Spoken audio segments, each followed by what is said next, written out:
There are only a few people who ever truly stand out as originals within the realm of music. In an art form where so much has already been done across both sound and showmanship, it really takes something new to make people look at you as a pioneer. But one man who has managed to obtain this status in the 15 plus years since he originally emerged on the scene is The Weeknd. Because whether you're a rapper or a singer, there's something about The Weeknd's work ethic and unique approach to music that makes him stand out from everyone else. He's a real creative dude, and he's forward thinking, you know what I mean? So he helps me to be better than myself, you know what I mean? He don't come to me looking for like, oh, we need that whiz or we need that blah, blah, blah. He's like, dog, that's what we gotta do. I got this idea and we gotta run with it. And that in turn, it elevates me. And he's a great writer, he's a great performer. He's a visionary, you know?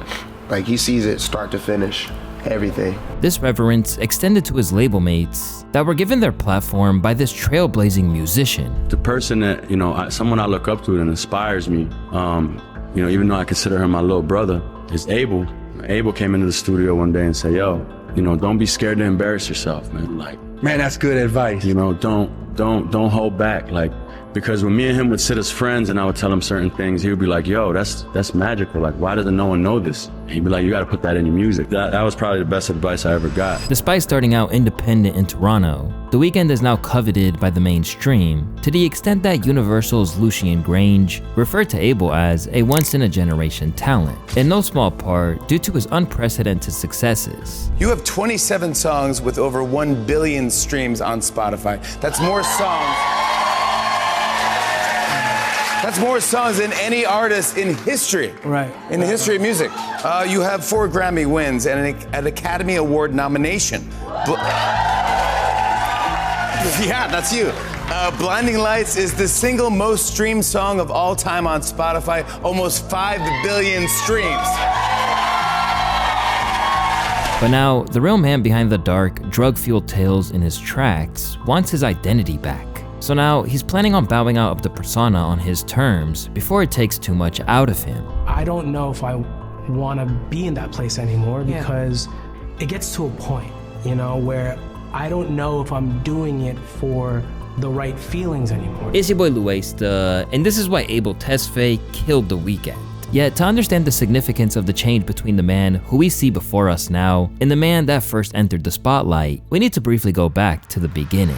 At the outset, very little was known about The Weeknd. In early blog posts, companies like Pitchfork even speculated that they were a duo. And as projects like House of Balloons dropped, the idea of uncovering the man behind the music became such a fascination that Complex even compiled an article which detailed everything we know about The Weeknd before he blew up.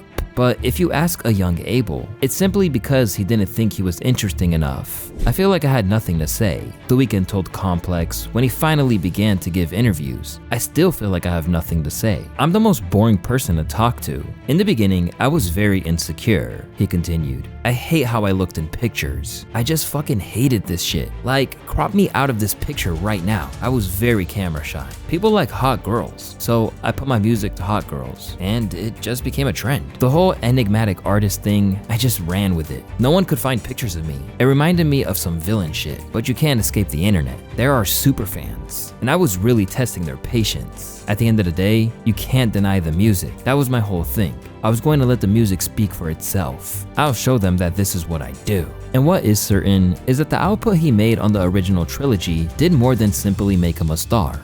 It informed the way that tracks were made by other artists who wanted a little bit of that shine for themselves. House of Billionaires literally changed the sound of pop music before my eyes, he said. I heard Climax, that 2012 Usher song, and was like, holy fuck, that's a Weeknd song. It was very flattering, and I knew I was doing something right, but I also got angry. But the older I got, I realized it's a good thing. Back in those days, The Weeknd kept everyone and everything at a safe distance, ensuring that no one knew his next move. This included collaborators like Drake, who found himself without Abel's services or signature after he once thought he'd sign him to OVO. With Abel, we had our run. We had our moments on Take Care, and you know, my features on his projects, and he just really came to me at one point, came to all of us and was like, look, like I don't want to sign under another artist because I feel like I could be just as big or bigger, and I want to start my own thing. And it was never like, I'm to this day, I'm always excited, always super happy for all those guys. Like my thing, I never expected Abel to stay under OVO as soon as I heard him once express that he wanted to do his own thing. So it's like, my biggest regret would maybe be that we probably wasted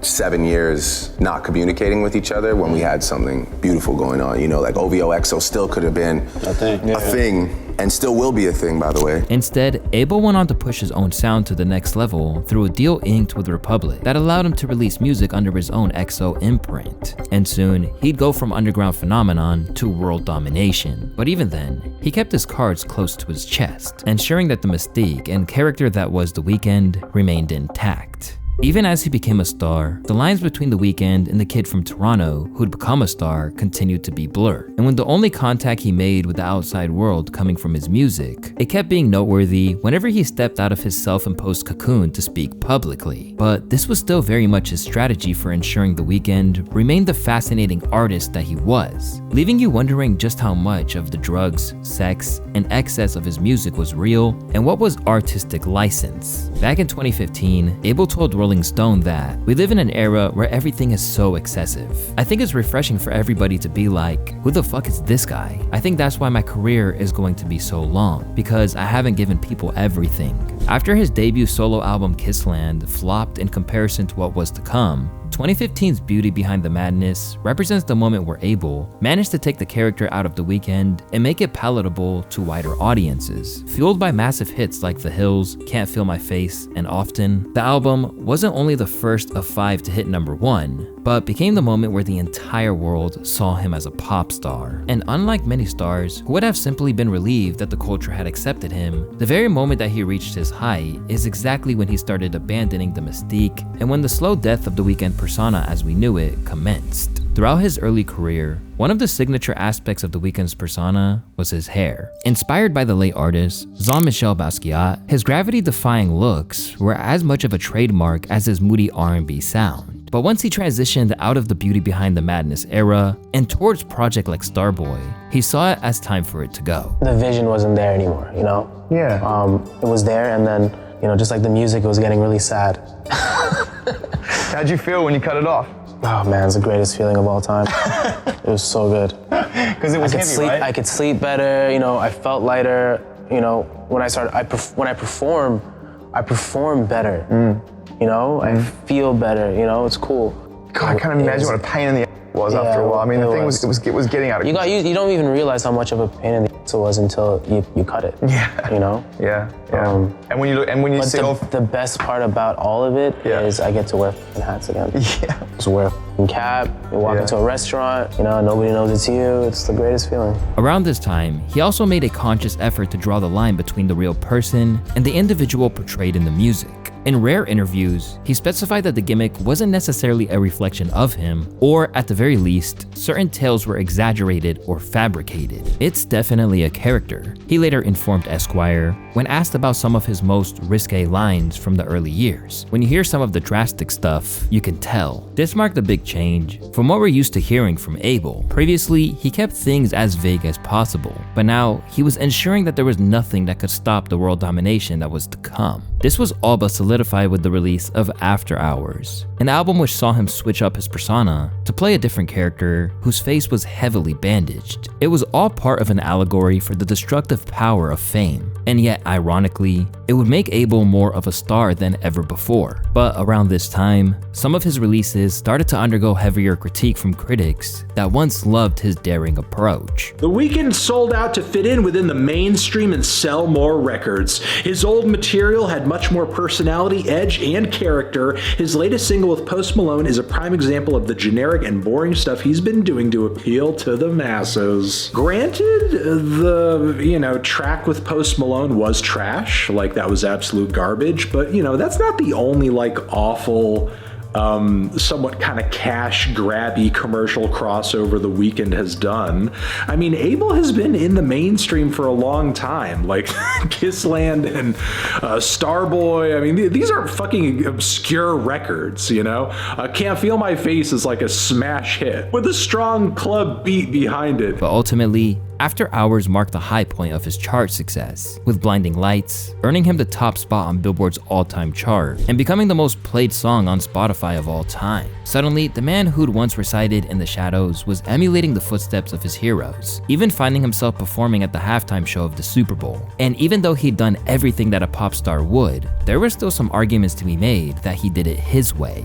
And you know, I think it's just kind of preposterous to say that like this new era of his is like his sellout era, especially given like the 80s turn that he made on After Hours. The way that he's done it, like stylistically, aesthetically, nobody in the mainstream was doing that before him. And after that record, like after Blinding Lights becoming so huge, everyone is now copying him. Just as after House of Balloons came out, everybody was copying him then as well. Now, arguably, is the general aesthetic of After Hours less original than what he sort of forged on his original mixtapes? Like, yeah, sure, but the thing is, like, he rode that sound and rode that style for a fucking decade and wrote it into a goddamn Super Bowl performance. Saying The Weeknd sold out is kind of silly, considering that he's mentioned on multiple occasions that he always wanted to be a pop artist. It has just taken him time to learn how to do that, but there were definitely changes. For one thing, his songwriting got more heartfelt, and he shed some of the cynicism of the past that had drawn fans to him in the first place. When asked about it, Abel justified himself and revealed that he didn't sell out as much as he simply grew up. You could hear the vulnerability in the music before, he told Variety, but there was such a shield, such a fuck you to the world, and now I'm very comfortable with letting the world know that I can be that way.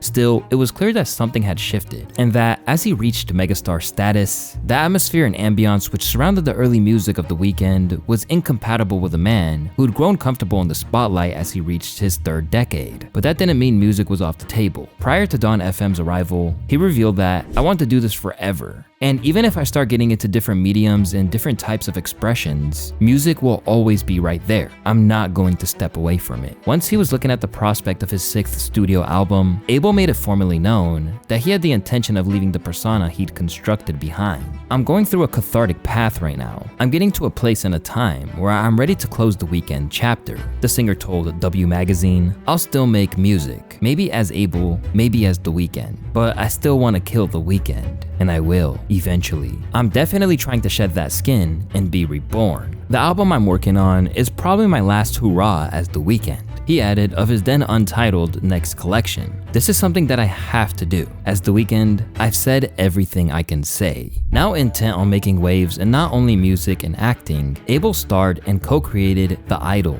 with Euphoria's Sam Levinson. And if there was any mystique left at this point, the last of it disappeared under the weight of the poor reception that the show received, particularly as his performance was among the aspects of it that received the most scrutiny. Reviews for HBO's new show The Idol are in, and it got a 10% on Rotten Tomatoes. Now this is a crazy low score for an HBO show, but people are saying it's well deserved after finding out what episode 1 and 2 are about. A user who attended the film festival just revealed the plot, and I had to censor most of it out because it's so graphic. In episode 1, we find out that Lily Rose Depp's character Jocelyn gets in this big scandal because a photo gets leaked with something on her face, and then episode 2 involves very graphic scenes with The Weeknd and her character. Alongside this, likely knocking his confidence, the experience of playing his sleazy character in The Idol actively affected his perception of himself and led to a famed incident on stage at SoFi. "This is killing me. I don't want to stop the show, but I can't give you the concert that I want to give you right now. I'm going to make sure everybody's good, get your money back, but I'll do a show real soon for you guys. But I wanted to come out and personally apologize and not tweet it or Instagram it or whatever. I want you guys to know that I can't give you what I want to give you right now. I apologize. I'm so sorry. I love you guys so much." After the concert, I lost my voice, he said after the incident. "No voice came out at all. That's never happened before. My theory is that I forgot how to sing because I was playing Tedros, a character who doesn't know how to sing. I may be looking too deeply into this, but it was terrifying. As The Weeknd, I've never skipped a concert. I've performed with the flu. I'll die on that stage. But there was something very complicated going on with my mind at that moment. Rather than being a little blip, Abel argued that the experience was so painful to the extent that it informed his next project. I went through something a little traumatic, performing and losing my voice in front of 80,000 people, and then quickly found out that it wasn't a physical injury, but a psychological injury. And yeah, that ended up kind of being the foundation of the tone of the film. Accompanied by a film which co-starred Jenna Ortega, Abel saw this as the perfect way to conclude the saga and draw the curtain on his career as The Weeknd. No, my albums aren't usually that long. It's just this one it's a part of a trilogy. It's After Hours, Dawn FM, and then Hurry Up Tomorrow is like the final chapter to this trilogy. And I'm a fan of epic sagas, so I want to give my fans a full meal. Peter Jackson and George Lucas, and I wanted to give them like my own. That's your trilogy. You always had an idea for 3 albums that has stories. Well, the first one, House of Balloons, Thursday, and Echoes of Silence was a trilogy. And almost immediately, it felt like everything changed. With interviews now a far more regular occurrence when promoting Hurry Up Tomorrow than it ever was before. This is a deeply personal project for you. You've been really open about sort of the toll of fame, right? The sleep deprivation, the losing one's voice, the health journey. How was this healing for you? How did you heal in real life, and how did that inform Hurry Up Tomorrow? I think I just made it as like a reminder to myself to just, when it goes tough, you just sit down. You're not Superman. We're all human. You can't perform your way out of, whatever issues you're going through. So I think that's what this film was, a very cathartic piece of art for me. And when the conversation turned to why he was putting The Weeknd out to the pasture, he simply claimed that he outgrew it. People spend a lot of money to come to these shows. They spend money, they save up for a year, and it got to a point where, oh my God, I can't give them what they want. My voice is failing me. And I knew at that moment I needed to sit down and figure out what was going on up there. Yeah, because it wasn't a physical injury. Yeah. So when did the decision to kind of retire The Weeknd, when did that come? That kind of helped it. Yeah. That helped it. I would be super, hyperbolic here a little bit, but it felt like I had nothing else to say. Like it felt like, that's what it kind of felt like to me. I was on stage and it's like, I've said everything I can say as this person. And now it's time for me to take that next step, and this film was kind of like that guiding light for me. And to even those fans who were originally skeptical, it now made perfect sense. Him saying that he had nothing else to say as The Weeknd is so true. He made this persona when he was 19 to 20. His whole personality was based on a young adult, and in his 30s, he realized he can't really do The Weeknd anymore because he isn't like he was 10 years ago. I really like The Weeknd's music, but I completely understand why he did this. But no matter how much they understand, it remains to be seen whether his attempts to shift into this new era of his career are going exactly to plan, because at the minute, his forays into film continue to be received far less enthusiastically than his music. You know how hard it is to get a movie made? Like how many approval processes and like rungs up the ladder you have to go? But like this is what happens when you only have yes men around you and literally zero sense of humor. This is just the most self-indulgent piece of garbage I've ever seen. Despite the lack of buzz that some of his new work is generating, Abel insists that he's still excited for the next chapter that comes after the character takes its final bow. No, I've always been able to. That's the thing, I've always been able to perform through it. I've been through deaths in the family, breakups, high fevers, and I still somehow was able to go on stage and perform. With Abel touring under the Weeknd moniker into the spring of next year, it looks like the funeral procession for the persona that gave him fame and fortune will be a lengthy one. However, it's not so much that he's reluctant to let go, as by now, he's clearly made his peace with it. Instead, he's giving the world one last look at the character they fell in love with before he lays it to rest once and for all.